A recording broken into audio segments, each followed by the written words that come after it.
দেখো সকাল 6টা বাজে বন্ধুরা, মানে কি বলবো, বাইরের প্রকৃতিটা দেখো। সকাল 6টা বাজে, পুরো অন্ধকার হয়ে রয়েছে, কুয়াশায় কিচ্ছু দেখা যাচ্ছে না। ছেলেকে স্কুলে পাঠাবো বলে উঠেছি, মানে আকাশ তো দেখাই যাচ্ছে না। ওই মানে একটা বাড়ির পরে যে কি বাড়ি আছে সেটাও দেখা যাচ্ছে না, এত কুয়াশা আর পুরো অন্ধকার হয়ে রয়েছে। দেখো চারদিকটা, দেখতে পাচ্ছ? রাস্তাঘাট দেখো, কিছু দেখা যাচ্ছে না, এত অন্ধকার। তাহলে এত ছোট ছোট বাচ্চারা এই সকালবেলা স্কুলে কি করে যাবে এই কুয়াশায়? তবে একজনে কাজে যাচ্ছে মনে হয়।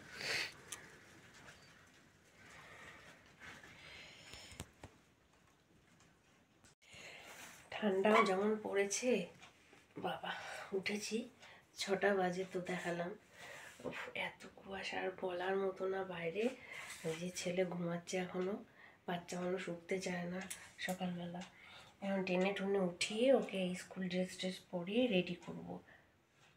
দেখো ছাদে চলে আসলাম তোমাদের, মানে আবহাওয়াটা মানে পরিবেশটা দেখানোর জন্য।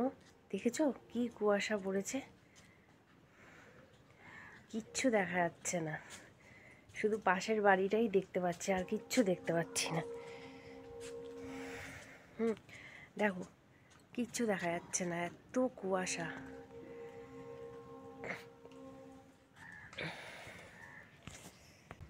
আমি ভাবলাম কি থাক,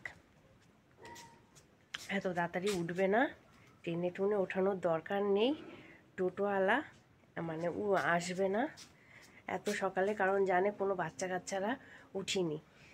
তাই ভাবলাম থাক, আমি একটু ছাদে যে ভিডিওটা করে দেখাই তোমাদের, যে আজকে মানে দেখো যারা সকালে ওঠো না, আর যারা ওঠো জানোই, আর কেমন কুয়াশা পড়েছে এই সময় গরমকালে। 6টার সময় মানে রোদ উঠে যায়, 5টা বাজে না বাজতেই রোদ উঠে যায়, আর সেখানে 6টা বেজে গেল, তাও আবহাওয়া এরকম। যাই, আর দেরি করা যাবে না, 6টা 10 বেজে গেছে। টেনে টুনে তুলি, না তুললে তো উঠবে না।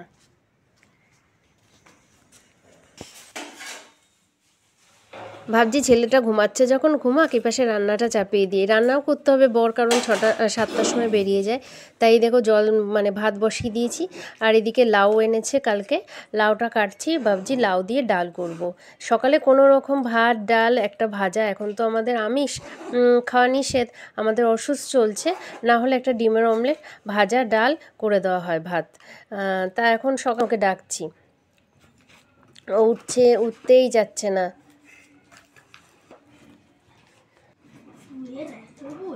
যাই হোক ওঠালাম, উঠিয়ে প্যান্ট জামা পরালাম, পরিয়ে নিয়ে যাব বলে কি এখন আমি কোলে যাব।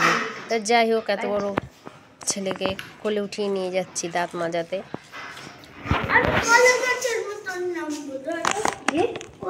দাঁত মাজতে গিয়ে দেখি ওখানে ওর ব্রাশ নেই। আমি ভাবছি ব্রাশটা কী করেছি, ও দাদুর ঘরে বলছে। তা যাই হোক দাঁত মেজে নিয়েছে আঙুল দিয়ে।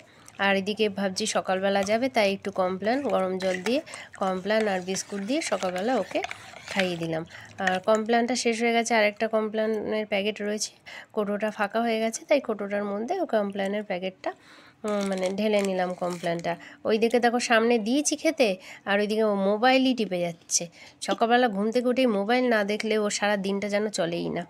যাই হোক ঢেলে নিলাম, ওইদিকে ও খেতে খেতে মোবাইল টিপতে যাই হোক ওর কাজ ও করছে, আর আমি আমার কাজগুলো করিয়ে নিচ্ছি।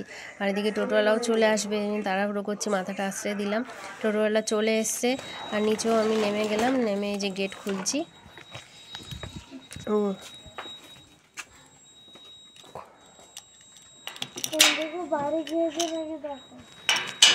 মোজা পরলি না, দেখ ওর মোজা টুপি হাতে হিয়ে, এই ছেলেটা কিছু পরতে চায় না। ঠান্ডার মধ্যে টুপি কিনলো, টুপি পরলো না, 3-4টে টুপি আবার টুপি কিনলো। হ্যাঁ ও কিছুই পরে না।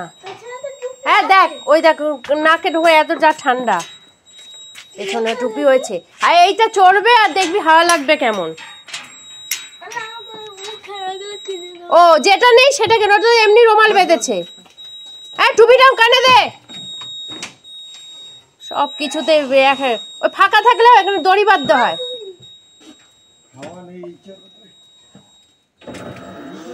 কথা শোনে না একটাও।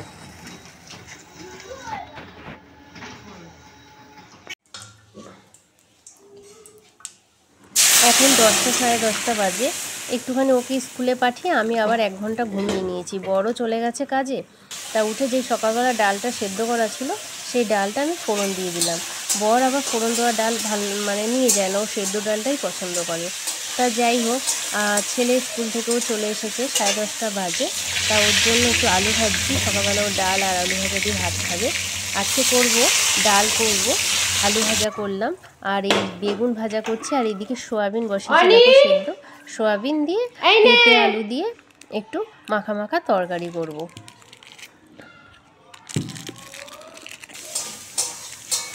সোয়াবিনগুলো না আগে একটু ভালো করে ভেজে নিলে দেখবে সোয়াবিন আলুর যখন তরকারি করবে তোমরা, একটু সোয়াবিনটাকে একটু সেদ্ধ করে নিয়ে জল ঝরিয়ে চিপসে একটু নুন হলুদ দিয়ে একটু তেল লাগে অবশ্য দিয়ে ভালো করে ভেজে তুলে রাখবে। তারপরে যখন মশলা টশলা কষাবে, সবজি ভাজা হবে, তখন সয়াবিনটা দিয়ে দেবে।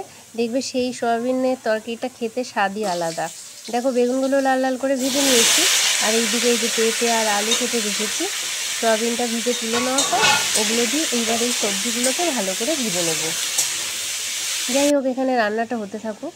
আর আমার রান্না মোটামুটি শেষের দিকে হয়েও গেছে। দেখো বেগুন ভাজা হয়ে গেছে, আলু ভাজাও হয়ে গেছে, এবার তরকারিটাও হয়ে গেছে। তরকারিটা আমি ঢেলে নিলাম।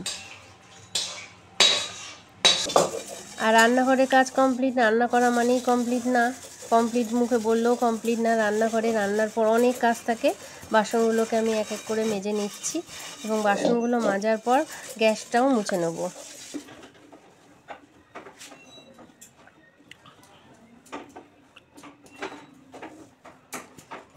গ্যাস ট্যাস মুছে নিয়ে এবার আমি ছাদে চলে এসেছি। যে সবজির খোসাগুলো জমিয়ে রাখি সেগুলো ওই গাছের গোড়ায় দিয়ে মানে দেওয়ার জন্য, আর ওই খালি পাত্রটা ওর মধ্যে জমাচ্ছি। আর একটু মাটি এনে মাটিতে সবজিগুলো খোসাগুলো মিশিয়ে একটা গাছ লাগাবো বলে। যাই হোক, সব কাজকর্ম হয়ে গেছে। আর এই শীতকালের সময় বেশিরভাগ দিন না আমি ছাদেই স্নান করি, তাই ছাদে একটা সাবানও রেখে দিয়েছি। ছেলেটাকে ডাকছি নিচ থেকে, বলে তুমি করো আমি আসছি। তাই ভাবলাম তাহলে ও আসতে দেরি আছে, আর আমি বসে থাকলে আরও দেরি হয়ে যাবে, তাহলে নিজেই স্নানটা করে নিই। আমি স্নান টান করে ওকে ডাক দিই, ও চলে আসবে, তারপরে ওকে করিয়ে দেবো।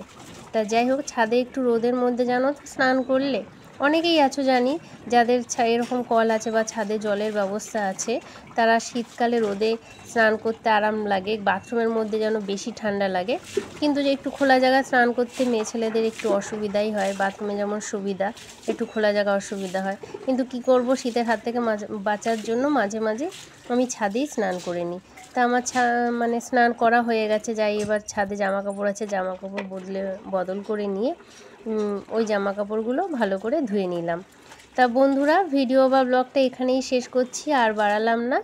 যারা আমার চ্যানেলে নতুন ভিউজ হয়ে এসেছো, তারা আমার চ্যানেলটাকে সাবস্ক্রাইব করে নিয়ে লাইক করে দিও, এবং তোমাদের বন্ধুদেরকে শেয়ার করে দিও। প্লিজ আমার সাথে দেখো, সাপোর্ট করো। তাহলে এখন আসি, আবার দেখা হবে নেক্সট কোনো ভিডিও বা ব্লগে।